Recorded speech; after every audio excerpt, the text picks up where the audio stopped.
Hey, here I am, trying to give you guys some help on some of these problems here today. We're going to specifically take a look at number 42 here. Number 42 says a golfer lines up for her first putt at a hole that is 10.5 meters exactly northwest of her ball's location.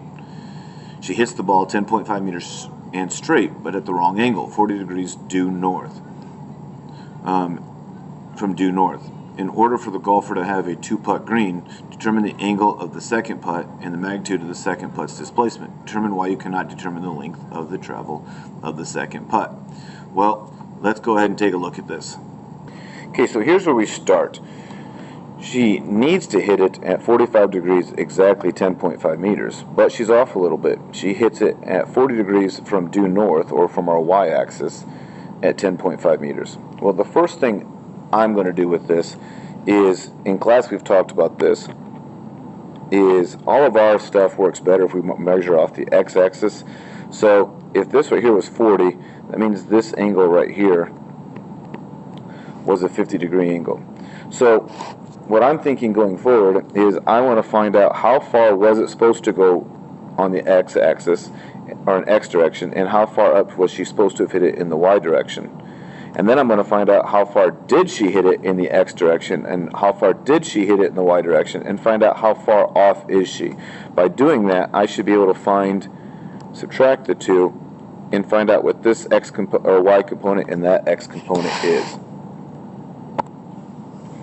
So what I did here then is I said that the x component of what she was supposed to hit would be 10.5 times the cosine of 45 degrees. And then the y component would be the exact same thing except for the sine.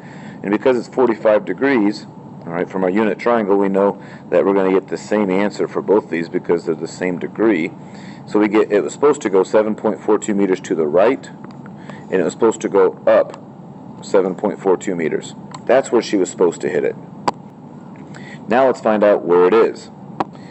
So what I've done here, remember I changed this then from the 40-degree angle to our 50-degree angle. So you're going to see 50s in here instead of 40s, because I'm measuring off the x-axis instead of measuring off the y-axis.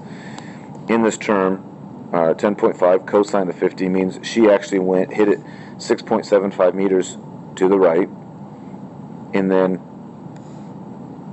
hit it 8.043 meters up. So when we do this, then I can find the differences between these two. And I've actually realized that I drew my picture a little bit wrong. Give me a second here. So I fixed my picture. The only difference that makes here then is that my x's are negative directions because they're heading left on my coordinate plane, because it said she was supposed to hit it northwest and I had it going northeast.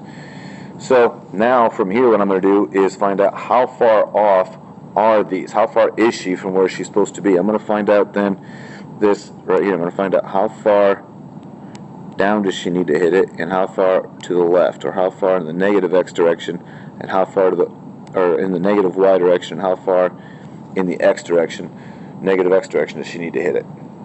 And I'm going to do that by subtracting the differences in these two. So what I've done here then is I've taken this, and in the x direction, this is where she's supposed to be, at the negative 7.42 meter mark. She's at the negative 6.75 meter mark. So when you subtract these two, all right, you're going to get negative 0.67. In the y direction, again, she's supposed to be at the 7.42 meter mark. The ball is at the 8.02 meter mark. So when you subtract these two, you get negative 0.62 meters. So what this tells me then is that she's got to hit the ball down 0.62 meters, and she's got to hit the ball, well, that's going to make it simple, to the left of 0.67 meters, and that'll also be in the negative direction.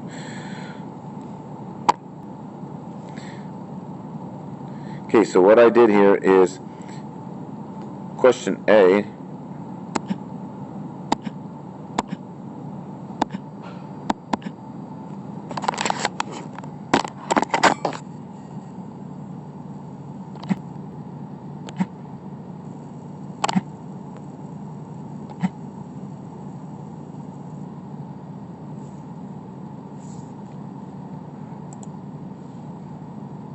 Okay, what I've done here then, we had a little slight error there, sorry for that. took me a few seconds to get it back to where I wanted here. Question 8 asks us to find that angle. So again, this is opposite over adjacent. So I'm going to take, this is the angle I'd have to find. This is the angle that she has to hit. So this is my opposite. This over here is my adjacent. So I'm going to use my inverse tangent function of opposite over adjacent equals theta. When we do that, we get theta to be 47.2 degrees. Now make sure you don't have your calculator on radians. The second thing then that they want us to find is to find the displacement.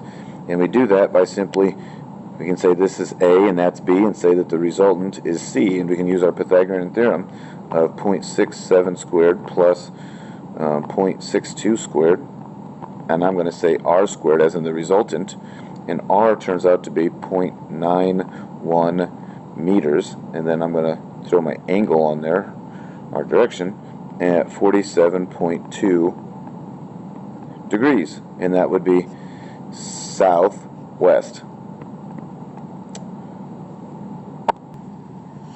Alright, what we're going to do now is we're going to dig into number 38. And it says a person walks from point A to point B as shown in this figure. What is the person's displacement relative to point A? So what I'm thinking here is if I break these down into X and Y components, I'm going to be able to find out where they're at. How far to the left or how far in the X direction are they, and how far in the Y direction are they, by simply adding up each of these X and Y components. When I do that, then I'm going to be able to simply use A squared plus B squared to find out what C squared is, and then I can use my inverse tangent function, very similar to what we just did, to find this missing angle. So let's give this a try. Alright, on 38, so what I'm going to do here is I'm going to put each of these 4 vectors on here. So what I've done here then is I've broken these down into each of their X and Y components. 20 cosine of 30, 20 sine of 30. Our X direction is 17.3, Y is 10. Here, X, there is no X direction, so X equals 0. Y is 30 meters, it's going up. Here it's going to the left, so that's negative 40 meters in the X direction. It's not going up, so it's 0 meters in the Y direction. And then over here we have 20 cosine of 45, 20 sine of 45. Both of those turn out to be 14.1, except the Y is negative because it's heading down. So now let's add these vectors up and see what the resultants are. So I simply took our X component, 17.3, 0, negative 40, and 14.1 here, and added them up to get the negative 8.6 meters. So that's X hat is negative 8.6 meters. I did the same thing with the Y's. I took the Y components of 10, 30, 0, and negative 14.1 and got 25.9 meters. So Y hat is 25.9 meters. So what this tells me is I just made a quick drawing of what it looked like. This tells me I'm negative 8.6 meters to the left of where I started, and I'm up 25.9 meters. So to find this resultant here, how far are we from where we started, I'm going to call it R. We're going to simply use A squared plus B squared. When we do that, we get R equals 27.3 meters. Now I'm going to use my tangent function. Alright, opposite, if this is the angle I'm looking for, 25.9 is my opposite, 8.6 is my adjacent, or negative 8.6. So the inverse tangent of theta equals 25.9 over negative 8.6, or just 8.6, really doesn't matter about the negative. And when we do that, theta turns out to be 71.6 meters. Or degrees, sorry, not meters. So our resultant then is 27.3 meters at 71.6 degrees from where you started. Hey, I hope that was beneficial. I'll catch you on the flip side.